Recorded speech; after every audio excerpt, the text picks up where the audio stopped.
But yeah, what's going on, everybody? Hope you guys are enjoying Uplink all day today. We've got another great panel for all of you to check out, to enjoy the conversation, be part of it in the chats and stuff. It's going to be a lot of fun. If you didn't already know, my name is Jakejames Lugo. I'm a host, content creator, writer, podcaster. I do a lot of great stuff all over the place, including places like YouTube and a lot of other websites. And today we're going to talk about indie games. We're going to have a whole fun, cool conversation about indie games, indie titles. We got a lot of great experts, a lot of great people, a lot of great guests on this panel that some of you might know, some of you might not, but they all are experts and masters and really cool gaming enthusiasts that love indie games, which is going to be a lot of fun. So let me run through our panel here of a bunch of great guests that we got. So first up is Cody, also known as Budgetgamer. Okay, he reviews a lot of indie games on a daily basis and is pretty much, again, he has a lot of good analysis that you guys will really get a kick out of. So Cody, what's good? How's it going? Nice to meet you. Doing great, man. Happy to be here. Yes, awesome. Thanks for the introduction. Yeah, it's the Budgetgamer channel. Actually, shameless representation of my brand. You got brains. Sorry, I don't think many people actually even know my first name. So that's dope. That's cool. I am Cody, also known as the Budgetgamer. Cody, known as the Budgetgamer. Gotcha. Okay, so next up, we have Celia, who is also known as Kosher Gamer. Okay, she does the social media management and the marketing over at Yacht Club Games. Again, a lot of people know Yacht Club Games from the Shovel Knight series, the Shovel Knight game that's coming out, and there's another one coming out sometime soon. She's been in the industry for a good minute, a good while, and you've done a lot of stuff. Because again, I've seen you pop up on Twitter here and there and stuff. So Celia, what's good? We were talking before. She's got all the Gen 1 Pokemon game posters in there, so I like her already. So, thank you. Welcome. It's nice to meet you. Nice to meet you too. Cool. Okay, so but yeah, also moving on, we got Josh Boykin. I hope I pronounced your last name right. I was trying to pronounce it earlier, and I almost messed it up. All those fine. Josh, again, he's the founder and he's an elder. He's the founder and the editor of Intelligame. Okay, again, he covers a bunch of different games on there. It talks a lot of gaming stuff that you guys will really get a kick out of. He's also a professor over at NYU Game Center. Talks a lot about stuff over there. So, Josh, what's good? It's nice to meet you. Yeah, thanks for the intro. The professor bit's a little strange, but we get used to it. We try to learn and grow over time. So. Nice. That's cool. And then finally, last but not least, we have Jenny Windom, who is the, again, communication manager over at Rose City Games, also known as Kim Chica. I've known her because we've got a chance to work together a little bit, covering some of her game stuff that she's, done for Rose City. And she loves indie games. I know you were a content creator at one point doing a lot of content, over time and stuff. But welcome. It's good to see you again. Yeah, good to see you too. Yeah, still creating content, still working at Rose City, helping out now at Kowloon Nights as well as an advisor. So definitely have a lot of facets of the industry that I get to explore, which is fun. That's awesome. It's great. Again, all of you have a well-versed background in indie games, that you've played and engaged with and talked about indie games at some point or another. So y'all are perfect to have like this bigger discussion for everybody. And hopefully all of you that are watching this will enjoy the discussion as well. So to kick things off, let me ask you all, and I'm going to go over to Josh first with this. The perception of indie games out here, indie is a term that I feel like gets thrown around a lot. It's a term that's like applied to a lot of different things, especially other forms of media, and it means a variety of different things for many different people. For you, which title do you perceive as a significant moment or title for indie games in general? It could be for the industry, it could be for your own personal life, interacting with indie games. I mean, what was that one game or one type of moment that you engaged with something like that really stood out to you? So, Josh, let's go to you first. Here are your children. Choose one. It's like, the thing about indie games is that there's such a wide range of experiences, whether they are, I'll shout out on the panel, whether there's something like Shovel Knight that gives you an opportunity to dive into a sort of like specialized retro experience, or something more like The World Next Door, which is telling a sort of more nuanced individual story for a particular demographic. Like it's just so wide, it's kind of hard to choose one. I think if I was going to pick one that recently really impacted me, I would probably go with Undertale, because I am one of the like 7 people who hadn't played it until just like a few months ago, and I just spent so much time crying on stream. Like it's just it's a role-playing game where the premise is that you don't actually have to kill anything, and as you're going through and meeting these different creatures and getting into these different encounters, you're sort of meeting a lot of characters as like almost as people, which is really different than a lot of the older RPGs that we're used to. And so I think a game like Undertale really highlights some of the special things that indie games have done over time to make this medium much broader and much more inclusive and much more like emotionally conscious. Interesting. Very true. Again, I can't agree more with you. Again, it's some big, nice, dope picks with indie games that have huge audiences. A lot of people love Undertale for one reason or another. For me personally, like some of the indie games that stood out to me was stuff like Dust and Elysian Tale. The whole story behind that game and like the background about it. Being done mostly by one guy, even though he had assistance here and there. But like the love of quality for that game. Just the experience with it. It really stood out to me because not only did I have fun with it, but there's all this incredible background about it. Another one that's also very similar to that, or at least, with the type of games that I'm into, is a Freedom Planet. Freedom Planet's, a bunch of Sonic fans or people that took a lot of, inspiration from the Sonic series and really went ham on it, just creating an awesome, phenomenal game. And they're getting a sequel at some point, which is going to, expand upon it even further. Like those are things that, for me personally, indie games show that you could take a lot of interesting risk or go in different directions that you're not always going to see from AAA or other single A studios, because maybe it's not safe. They're not so open to taking risk and stuff, and get sometimes these phenomenal results out there that are just astronomically awesome. Celia, let me ask you the same question, but I know it might be a little biased, with Shovel Knight and stuff, but, is there any other games you could think of, besides that? I know Josh said Undertale, and I'm like, I check Toby Fox's Twitter every day for Deltarune 2 news. Like, literally, I have a tab. Fox is awesome. I get up, I go for work, I check Toby Fox's Twitter, and then I actually do my work. That's my life. So yeah, that Baba Is You is amazing. The beautiful thing about indie games is that there are so many different sects of it. There's the dating sims, there's the platformers, there's the garden simulators, and there's literally anything and everything that someone's passionate about that was able to develop it and make something great. So there's so many big players out there, and there's so much opportunity for wonderful games. So yeah, just shout out to Shovel Knight, and also Undertale, Baba Is You. There's so many out there. House Flipper, I'm really enjoying that right now. There's a lot. Yeah, there's definitely a lot. Like Josh was saying before, it's like trying to choose your children, because there's so many games. I think there's just so many games, not enough time to get to all of them, or even really choose. I feel like even choosing the best of something, like your favorite game of all time, your favorite indie game, your favorite of a specific genre, it changes every day. It does for me anyway. I don't know about anybody else, but I feel like some days it'll be this game, or some days it'll be another one. And it's just they're all great. Sometimes you don't even want to choose. Cody, let me know, what your same question, your thoughts here. What is one indie game that's really stood out to you? I gotta say, more than a specific game, which if I had to pick one, it might be Jotun Valhalla Edition, and I have a very specific reason.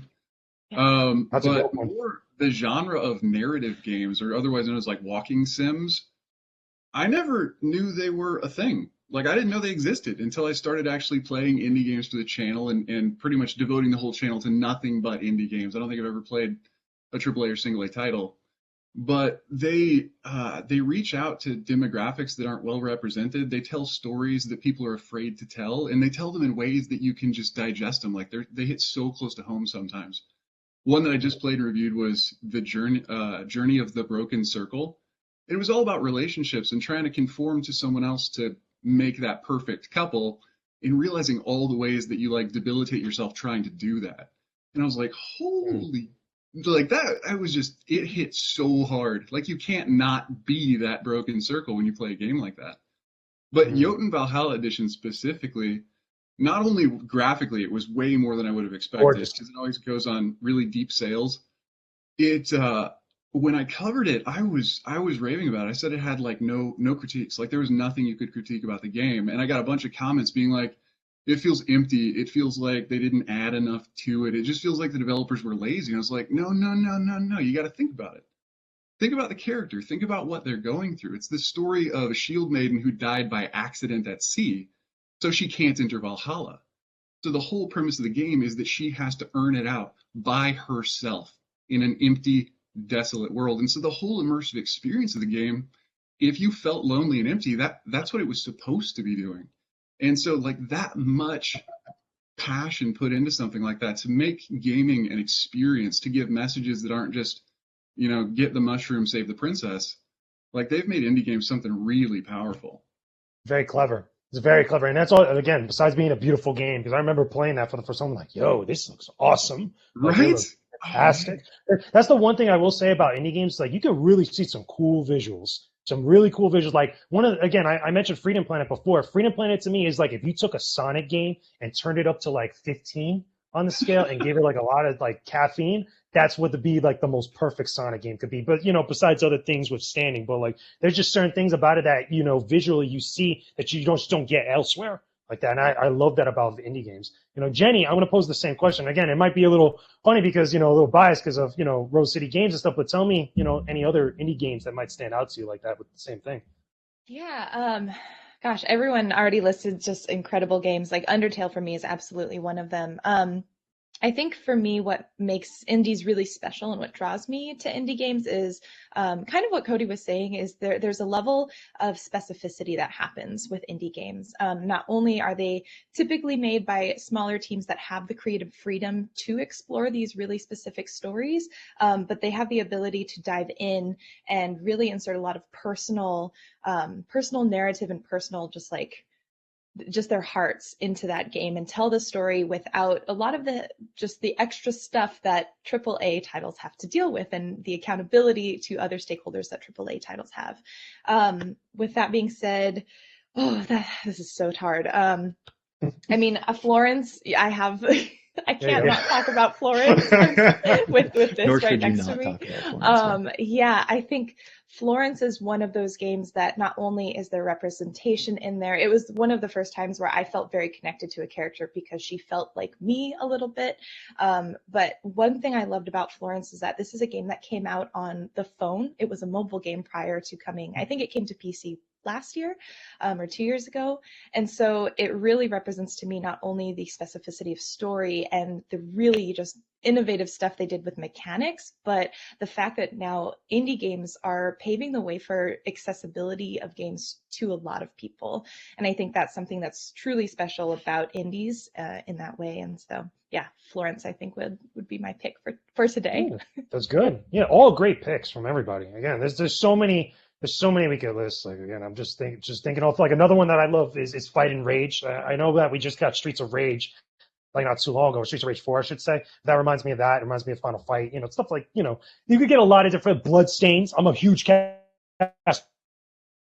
buff, and it's like Bloodstained, Ritual, then I would Curse of the Moon is another one that just like sticks out to me. There's so many, but. Now I want to switch a little bit of gears. I want to go over to Celia, okay, and because of obviously with Shovel Knight. Shovel Knight's a big indie game for many different reasons. I remember even seeing Shovel Knight for the first time as it was coming out and being part of that review cycle and just seeing that game grow with all the extra content, all the changes, the updates, and the fandom growing from it. Even seeing the plushies come out. Like once your indie game got plushies, like you made it. I think that's like the thing. Once you hit the plushie territory, but. For me, the thing that I want to ask you is like, for a game like Shovel Knight, an indie game that's hit that upper echelon of like popularity at some point. I mean, what is it that makes that game stand out, or why is it that it becomes so like it hits the forefront for a lot of people? There you go. You see, Josh got the little plushie that I'm talking about. I wanted those cute little plushie. There you go. The thing is, Celia, I want to know what makes. What makes a game? What makes a game get to that point to get Josh to buy a plushie like that? You know what I'm saying? Like, you know what I mean? Like, what is it that it makes that game stand out? Oh man, there's a lot of aspects to it. My coworkers are amazing, talented, and passionate people. They've loved video games since their first pixel, and at Out Club Games, our focus is to not only make games but make you love games. So with Shovel Knight started out as a joke between coworkers, being like, wouldn't it be funny if we made a main character who was a knight, but he had a shovel? And they're like, ha ha ha, wait, we should do this. And like, there's so many different aspects to Shovel Knight, where it's the music.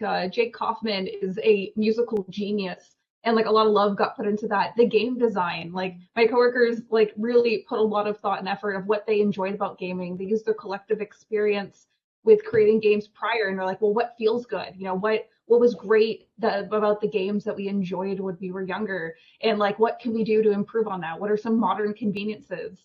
And in addition to that, like, how can we teach the gamer new moves without making them feel like they're being just taught it, like, told, like, hey, you should jump here. Like, how do you make the level design go with the level hazard and the enemy, where like it feels natural as a I guess natural way of progression. So like there's a lot of aspects to it. Also the story and the puns. Oh my gosh, we were very punny at the office. Puns, yeah. Oh my gosh. Like I'm a Troll King fan myself.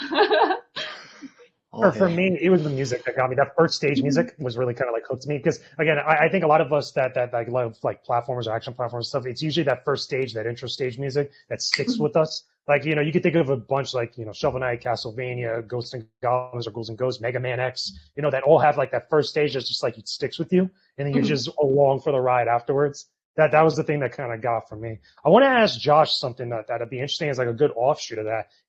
Shovel Knight at one point, its popularity really hit like at a good moment. Like it became a moment that everybody was playing Shovel Knight. Like that was like a thing for a lot of people. What do you think like there's going to be games that have those types of moments, or indie games specifically, that maybe like years down the line they'll still be as relevant as maybe when at some point when they were getting into their popularity, when they were like a thing for a lot of people? Do you think like a game like a Shovel Knight or anything similar to it could really transcend over time, or at least still become like something that people could constantly go back to and hit that like that good retro status?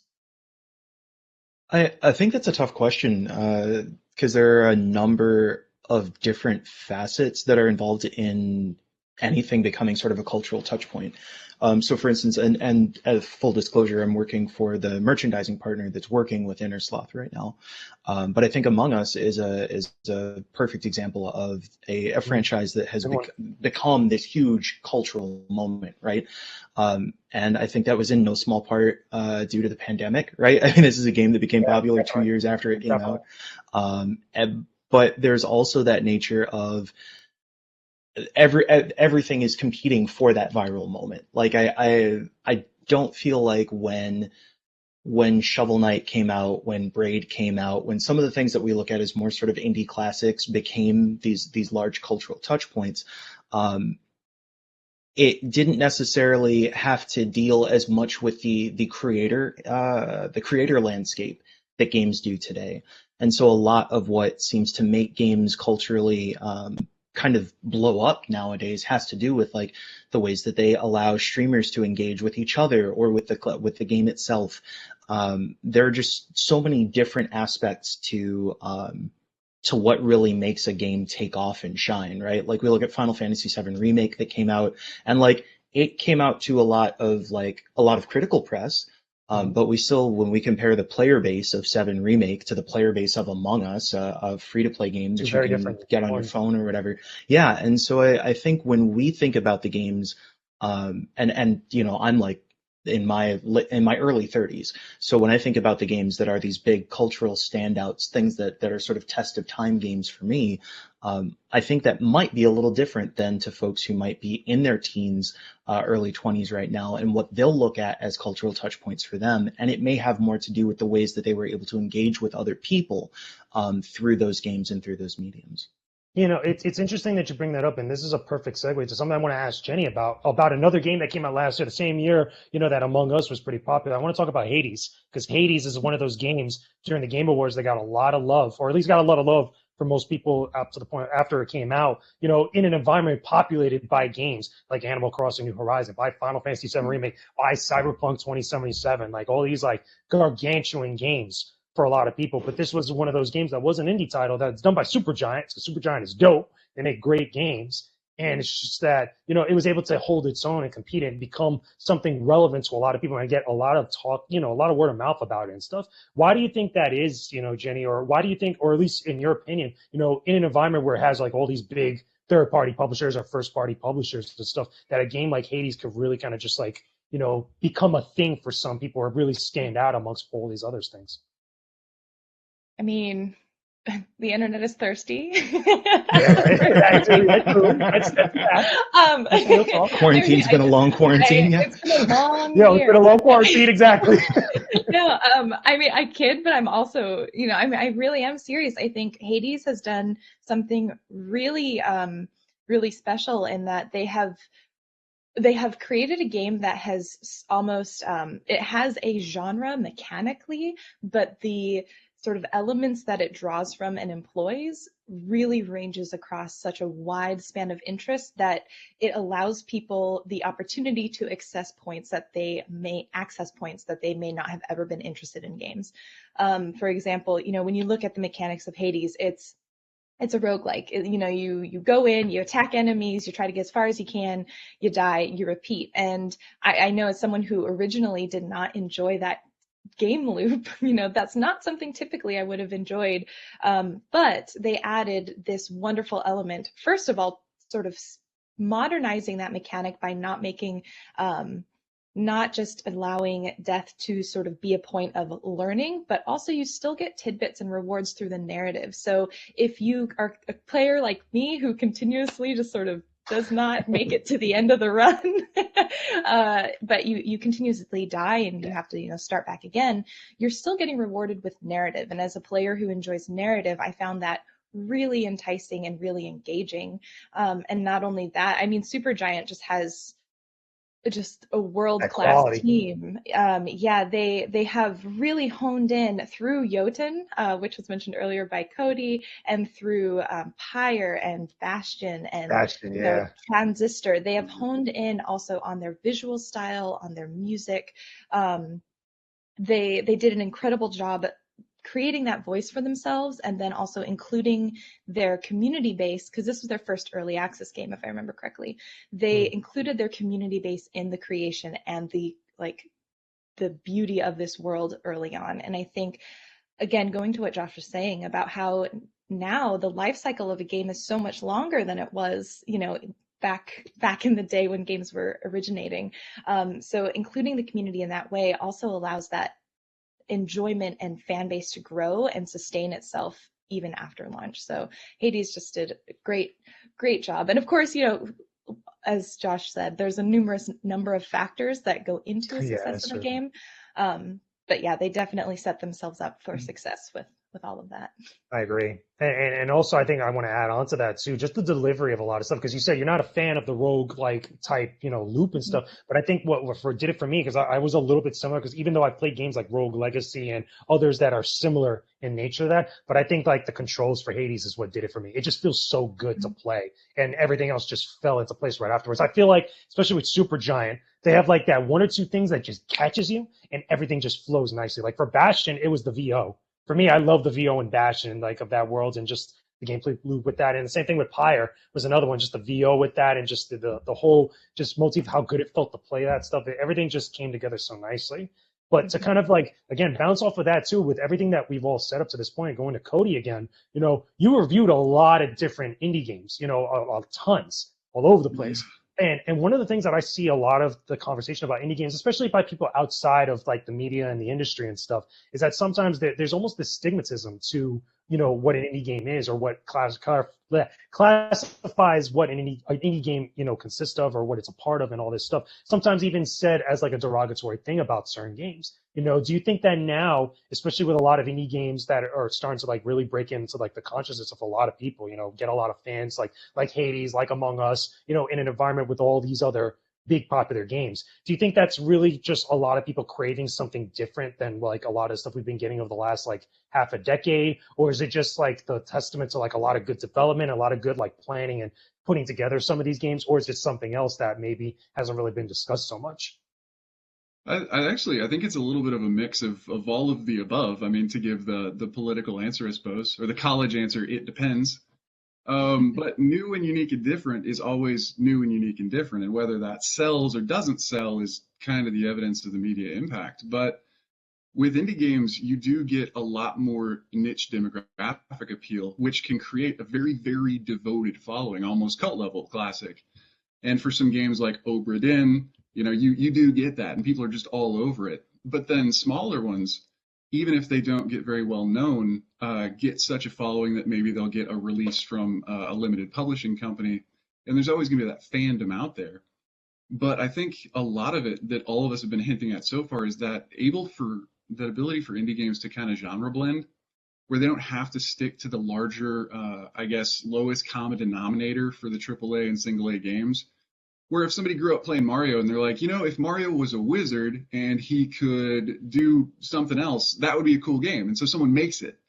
And if it hits because it's new or it's different, or maybe it's streamable, which is a huge thing, then it kind of gets the more media coverage and can get a following after the fact. But a lot of it, sometimes I've seen like games like Hollow Knight.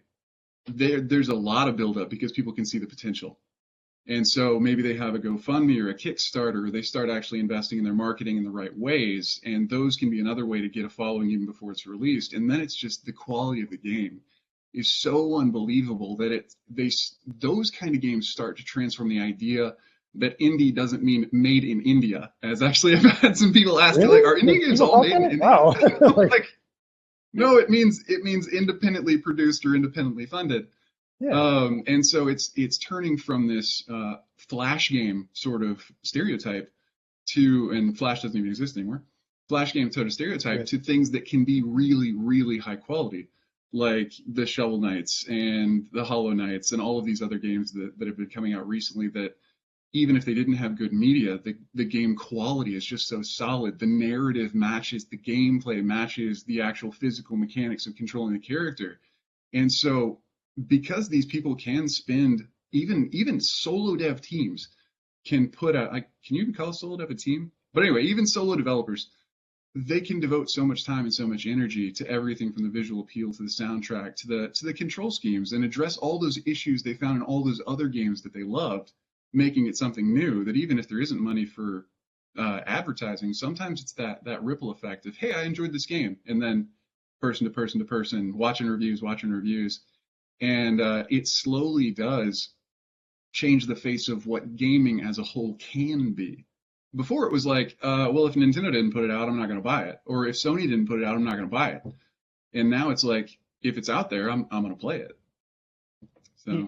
There's something else I also want to go into. I'm going to ask Celia this, but I'm going to probably go through the panel about this same thing as well. Because one of the things that I've always seen for years is especially obviously price of games. Like that's always big discussion, a topic for a lot of people. But with indie games tend to be on the cheaper side, which is a great plus for people that want a game on a budget. So I'll tell you right now, even before sales, which is phenomenal, by the way. The thing is that there's some people that I've met, in and out of the industry that usually have this perceived notion about a game when it costs a certain price point, especially if it's on the cheaper side. Usually, like, giving it a stereotype that it might not be as good in quality. It might have that mobile gaming type of stigma to it, like, that it's probably like, hand-fisted together and stuff. But then you get games like Shovel Knight, games like Hades, or games like Among Us that are on the cheaper side, but they're like really good quality stuff. I mean, do you think that maybe that's a type of like, mindset or perspective for most indie games? Again, it doesn't have to be Shovel Knight or anything else. It could be any other indie game out there, or just indie games in general. That's something that they constantly have to shake off, Celia, or no? So for that, okay. There's a few things I want to touch on, so please bear with me. Okay, so with indie games, I know that we're excited that there is a stereotype of it being cheaper, but indie games need to stop undervaluing themselves. I'm just throwing that out there. I love getting a good deal, but these developers, they work so hard on these games, and they have just as much enjoyment as a AAA game. They should have a price where they could eat as well. Like I think that's so important. In addition to that, maybe one of the reasons that people interpret it to be cheaper is because a lot of indie games are digital only. And there are a lot of overhead costs that go into manufacturing physical retail versions of the game. So there is a lot of things to note on that side of things as well. So touching on that, so expensive wise. And so I do think that though having the cheaper, I guess, notion is beneficial because people are more likely to binge buy games. Like for myself, I'll go on Steam and be like, okay, I'm allotting myself $20. How many good games can I buy at this point? 35. Yeah. And so basically for that, like I'll do that. And so sure, cheaper is nice sometimes, but I think it would be great to be able to step away from that notion. Josh, any thoughts about that? Same question. Yeah, I mean, I think there are a couple of different aspects in there. One of them is that, like, I think that there is still a running legacy from, like, the Wii and the, like, Wii shovelware, right? Where we don't think about it as actively, but I think there is this sort of notion that, games that were coming out that weren't necessarily, that first party brand or something that was recognized, was something that somebody had kind of cobbled together to be able to cash in on the ability to sell a game. And I think that the hesitancy that I have in having discussions about sort of like correlating price and quality is that like this is the same discussion that you could really have in any industry. Like we all know that restaurant that we go to where it's like you go in and there's like grease on the walls and the food is cheap, but it is like actually it is really good, right? Or we have those places where you like go to a super high-end fancy restaurant and all the stuff looks amazing, and you get in there and the food's really not that great. Like price is so much an element of perception and what we value. We're willing to put money towards the things that we value aesthetically. And so when some people are much more likely to pay $60 for a AAA game because they care about hyper-realistic graphics and they don't care as much about narrative, which never mind, I'm not going to throw that shade. But in contrast, there are people who will care far more about narrative or storytelling than they will graphics. And so for a lot of folks, they end up essentially getting a steal by being able to pay 10, 15, sometimes even $5, or mobile games right now, which are really doing some innovative things in pricing. Some of it's a little exploitative, but some of it also provides people an opportunity to like play, start a story for free, buy it a chapter at a time for $2, which opens up this wide net of possibilities as compared to like games that I can literally see on my shelf right now that I paid $40, $50, $60 for, planning to play, and have still not cracked the plastic. So like, yeah, I hope that people, though I understand the impulse to correlate price with quality, I would really hope that, especially after the past couple of years, many players out there are understanding like, like this game is $15 and wow, did I get away with it paying $15 for this? Like next time I hope they charge 20. Next time I hope they charge 25. And I frankly would also like to see, I would love to see innovation in the models where smaller developers are able to maybe obtain money from like Patreon exists for content creators or something like that. Could developers say, here's a way to help subsidize the cost of our development that's not directly correlated to the cost of the game? So like I can still sell the game for $15, which is the industry standard, that kind of thing, or it makes it still accessible to somebody who doesn't have to walk into a $30 price point, but you also get to make sure your developers eat. And I would love to see some innovation on those models and those ideas. That's true. I could definitely agree with all that, especially, because the first thing that comes into mind, especially with trying to, help with the cost of development of a game, is Kickstarter. And we've heard some pretty crazy stories with Kickstarter. I mean, Mighty Number 9 or Red Ash, I think, was the other one that came after that. Like, there's been some things about it that, like, it's still something I feel like a lot of different people are trying to figure out. People much smarter than me trying to figure that stuff out, trying to make it work. I would say that the difficulty with Kickstarter, and I'll make this very quick, but I think that the difficulty always with Kickstarter is that like you're not even technically paying for a promise, right? You're paying for the opportunity to hopefully see an idea come to fruition, which never feels good when that idea does not come to fruition. But I think that something, especially more on the par of like insert indie developer says, here's the you can give us $10 a month and we'll send you a newsletter, or like what, like this sort of like patronage of the arts, right? There are a lot of people out there who just want to see good things come into the world.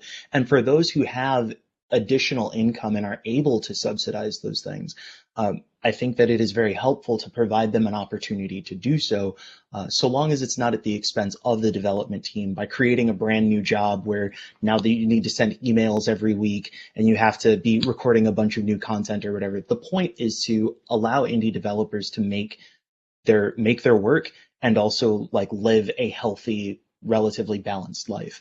And unfortunately, the sort of economic system that we have in games and game development, not super compatible.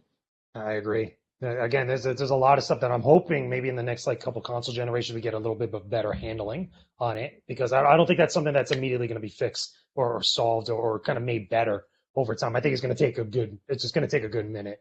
Now, one thing that, since we mentioned the backlog, and the backlog never gets shorter or gets smaller, there is preservation. I wanted to ask Jenny this, and then I'll go over to Cody afterwards. A lot of games from the 80s and 90s and even some of the early 2000s, some of them are lost to history because of, bad preservation, or people just don't care about it enough to preserve or to bring it back to re-release. Maybe there's licensing problems. Do you feel like indie games are going to go through or have to deal with already, if not, a similar issue? Because there's some indie games that I know that some people were really passionate about a while back, but then never talk about again.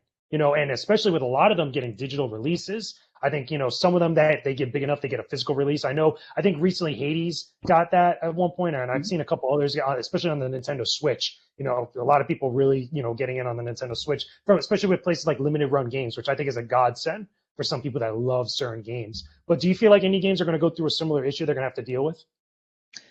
I think we already are dealing with issues of preservation and documentation and making sure that we aren't losing. I think we know and talk about this a lot with retro games, but indie games and honestly even AAA games, we are really at a point where we are grappling with how do we make sure that the not just the build or the source code itself, but I think a lot of folks are starting to look at the development processes, the documentation, the paper products that are created in the making of this game or these games. How can we make sure that they are preserved and enjoyed so that the history isn't lost? Yeah, I mean, this is a huge, where do you even start with this? I think we saw it in, one notable example was at Xbox Indie Games Live. Oh yeah, I forget what they called ID it. at Xbox, I think it was called at one point. Well, Like before that, in 2017, they had another like indie arcade program that was shuttered, and I remember reading about that and wondering about all of the games that people had submitted and created within this community of indie games, and I think representatives at Microsoft were saying that they were going to make efforts to preserve these games and bring them hopefully into the updated catalog, I think now, which is with Xbox One, but I honestly haven't looked it up and I don't know if that happened. So I think we are at a point where we need to not only look at, because I think physical games and buying the physical products is something we often lean on, but I think there are also issues with accessibility in terms of hardware costs, hardware maintenance, cartridge maintenance, and physical. Relegating preservation to the physical, I don't think is as accessible or perhaps the sole answer, and we need a multifaceted approach. And so beginning to communicate with developers and publishers about maintaining documents, finding other ways to hold on to them and make sure that they're available is something we're going to have to look at. I agree. I've been thinking about it a lot. It's a big topic. You bring up a good point. That's something I was just thinking about, as you were saying it. Like, I think it was the Library of Congress has a section where certain games get like preserved in some way. I don't know if it's just physical or if they have like a software version of like certain games, like, over time like that. And I feel like that's something that I think we should have something like that in some way for gaming. That's just like a bank of games, like, just to preserve stuff like that. But I don't know if anybody's like really explored something along that nature. Cody, same question. Any thoughts about any of that stuff? Yeah, a lot actually. I like actually that Jenny brought up this idea that relegating preservation to the physical is actually fairly problematic, because one, I'm not gonna crack open a NES cartridge and solder in a new battery for a game like that I used to love. I'm not going to take the chance of messing it up, and I'm certainly not going to ship it off to somewhere else for them to mess it up on the off chance that I lose it forever.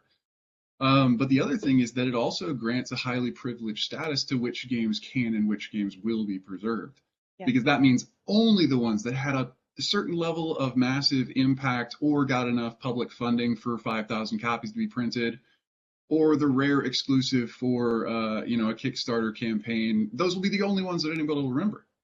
And so having something like a digital archive for games that were released, because the thing is, this is a little weird side note about myself, I love fairy tales. That's kind of a thing. And I don't mean like the anime. I do love the anime. but classic fairy tales. I actually Fantasy, go and like Tolkien. I collect the books, and I try and find as old of an edition as humanly possible. Because I actually teach rhetorical composition. I used to teach the U of A, and now I teach out here in Lackland. And the thing is they're a reflection of how we interpret the world, how we interpret what's actually real, what's dangerous, what's valuable, and it's also we encode the whole social message of how it should be learned, and who should learn it. So if we look at something like an indie game, we're not just looking at who was meant to play it, but the entire world perspective of the reality of the person who made it, and that's a snapshot of an entire culture. And so, yeah, something like Star Dash might not hit too well, but it does show us a lot about ourselves, you know? And so being able to preserve digital formats, no matter how small and no matter how well received, is only going to do the whole world a favor later, in all honesty. Here's a cool like segue from that. I could ask Josh about this and Celia. You know, who makes it more difficult to help, you know, preserve these types of games? Is it the fans? Is it the people not buying them enough? Is it like the word of mouth not getting passed along over years? Is it the people that make the games? I mean, who really is the one that should bear a little bit more responsibility when it comes to this type of stuff? Celia, I saw you getting ready. I feel like I saw a thought. Go ahead, Celia. I sighed. I outed myself. Okay, so basically, it is very, very difficult to decide who would need more responsibility, because there are so many factors when putting out a game there. It's not just, oh, hey, it's out. You have to talk to platform providers. Are you going to make a physical? You have to go through manufacturing for that. And there's certifications and there are lot checks and there's so much. And it's like, oh, well, it's on the developers, you know, side of things. Well, it's like, okay, cool. But what if their studio goes out of business? Then they don't have the resources or the team to handle porting or any of that. But then it's like, oh, should it be the publisher? Well, for the publisher, do they have the licensing rights? They don't just high five and then put out the game. There's so much to it, and like there's so much. And then like in addition to that, it's like, well, on the consumers, well, if it's a niche market for a game, I'm not like, for example, I'm not a huge FPS person. I'm not going to play indie games that focus on that. I like adventures and collectathons and platformers. So it's like, it's not on the job of the consumer, because they're going to play what they love. And that's awesome and great and amazing. So for it, it's very terrifying. And I agree with you guys on the earlier, I guess, discussion of not focusing just on hardware, because there's disc rot. Fun fact, I'm so scared to open up my Sega Saturn games. Yeah. But in addition to that, I just found out about bit rot. Did you know that if I put all my games on a flash drive, that's going to go away too? This is terrifying. So I guess oh my gosh, that makes me so nervous. I'm like, at least I have it on my hard drive. It's like, that's gone too. Okay, so to sum up all my anxiety about this is that there's plenty of ways, there are options and opportunities to be able to have this exist, and I feel like it's a team effort on everyone.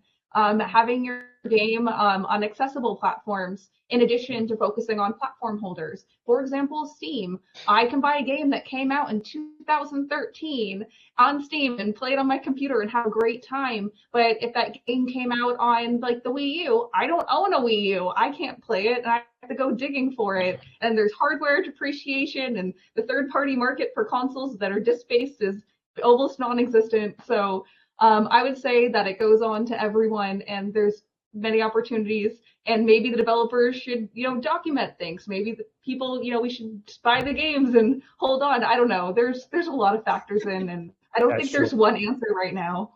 That is true. There's a lot of different stuff. But before we go off, Josh, I want to say also that I think we should add on to that another thing that is a common worry for some people, especially for games that are like released on the PSN or Xbox Live or the eShop and stuff, is when they're just pulled off the store. I know DuckTales for a while, the DuckTales Remastered was, even though that's not really an indie game, that was a game that was like, people were like, oh my God, like now I can never buy this again at some point. And I feel like indie games as well at some point could have to deal with the same thing. But go on and share some of your thoughts, Josh, on any of that stuff. I'm going to be a little bit of a detractor here and say that like part of the reason that we struggle so much with gaming, with digital preservation, is because the concept of digital gaming gave us a perception of immortality that doesn't exist. And so the natural discomfort that we have with I think a lot of game preservation is that like we want to be able to hold on to everything, but we just can't. There's just nothing in the ways that like we are physically created or the physical world that we engage in that on a mass scale can be perpetuated forever. This is part of the reason why I think when you look at a lot of like native cultures, right, the idea of being able to pass things down through storytelling is so important, because it's not grounded in this is a physical medium that carries this story. It's the experiences of people and their willingness to engage in bonding with each other and conveying that information through time. And as we get further into the, I do this all the time. I'm like, here's a small question and here's a big answer. But I think that the difficulty when we're talking about preservation is that, like, to Celia's point, like, we're already losing so much, right? We talked about Flash, rest in peace. We've any time that there's a significant iOS or Android update, we lose an entire host of games that were incredibly influential to a group of people. Like when I open up Humble Bundle used to do Android bundles, and there was an amazing slate of games that I technically have access to, but even though I continue to own an Android phone, I have no access to half of those platforms because those games aren't continually updated to work on modern situations.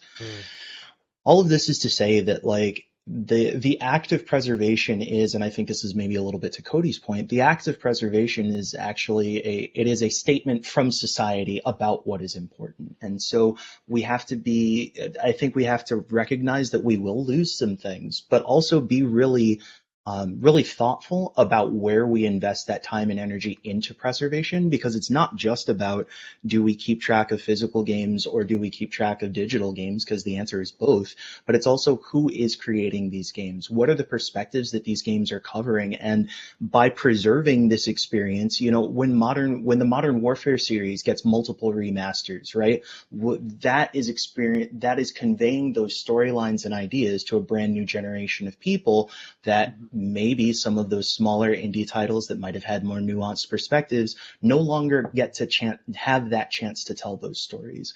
And so as much as I'd love to say, like, oh, it's on the consumer, oh, it's on the, I oftentimes think that the responsibility is on us as the people who are creating the media, either the media itself or the culture around that media, to kind of steer that preservation effort. But like it is so incredibly complex that I think it really does come down to everyone. We all shape each other's sense of what's important, and as a result, then determine what gets put on vinyl and what ends up lost to the ages. Or re-released. Yeah, that's very true. All facts, straight up. Because again, like you said, I don't think there's one easy answer to it. I think a lot of these things, especially with preservation, not just in indie games in general, gaming, you know, as a culture, there's a lot of complexities to it. It's complicated. That's what we're gonna file that under. It's complicated overall. But final thoughts, you know, again, just in general, indie games are fun. I think that indie games need a little bit more love in general, you know, especially as an artistic medium, you know, for gaming as a whole, you know, in the same way that I would look at movies or look at any other form of entertainment. I feel like, you know, indie games are the same way as, like, you know, you look at, like, not the B movies, but like the avant-garde type of movies, the movies that are like, they're trying to push the boundaries of, you know, what's possible with the medium and what's possible, what could be acceptable, what could be done with the creative process with the medium. I'm pretty sure most of you on here on the panel would agree with that and stuff. But either way, hopefully you guys have enjoyed this entire panel, this discussion about indie games, preservation of indie games, their cultural significance. There's a lot of other crazy stuff we could get into. We'd be here all day talking about indie games. I'm pretty sure all of you would be kind of cool with that, right? We just sit here all day just talking indie games and stuff. But I want to give you guys a chance to plug where you guys are at. Cody, where can everybody find you right now? Right now you can find me either on Instagram, Twitter, or YouTube as the Budgetgamer channel, or Budgetgamer Chan on Twitter. They're pretty much just updated around the reviews. There's 2 indie game reviews coming out every single week. And like I said, It's 100% exclusively indie games. And if you look at any video, half the comments are, I've never heard of this game. I would never have considered this game. I'm buying this game right now. So back to the responsibility of preservation side, sometimes people just don't even know they're there. So that's what I'm all about. 99-cent games. I don't think I've reviewed more than 5 or 6 games in the 300 plus that I've done in the last 2 years alone that were more than $5. That's awesome. Save mad money. It's just like checking out a bunch of great games for cheap. That's awesome. Yeah. So, Jenny, where can everybody find you out or find what you're up to now lately? I am Kim Chica on most platforms except Twitter. On Twitter, I'm Kim Chica 25 because that's just how handles work on there.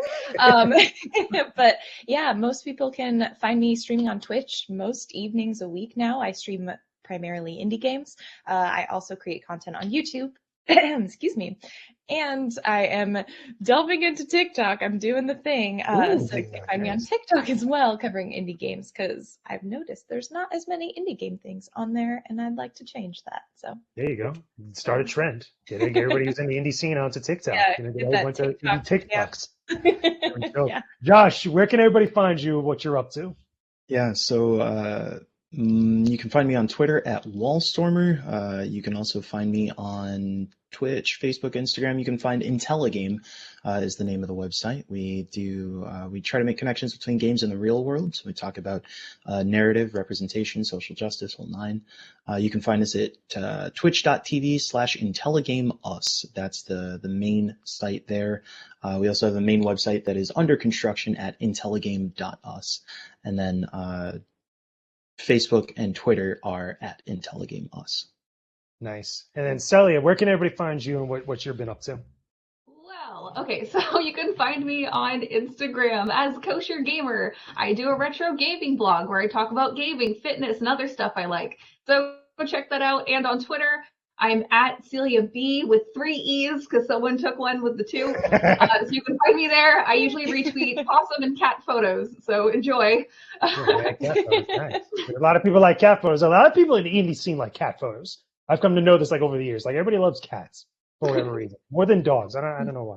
But yeah, you guys, hopefully you enjoyed this banner. You can find me on Twitter at Jakejames Lugo. You can find me on YouTube, youtube.com/GamersWithGames channel, reviewing a game practically every single week or posting up multiple gaming related videos, reviews, Let's Plays, unboxings, and all types of stuff every single week. You can also find me on Instagram at JakeJamesLugo, sharing stuff like this panel and like this event, Uplink, with everybody else out there and what I've been doing, in relation to games, indie, AAA, or otherwise. So hopefully you guys enjoyed this stuff. Thank you so much, everybody, for being on this panel, talking with me. This was dope. This was awesome. And hopefully all of you enjoyed it. So we will talk to all of you again very soon.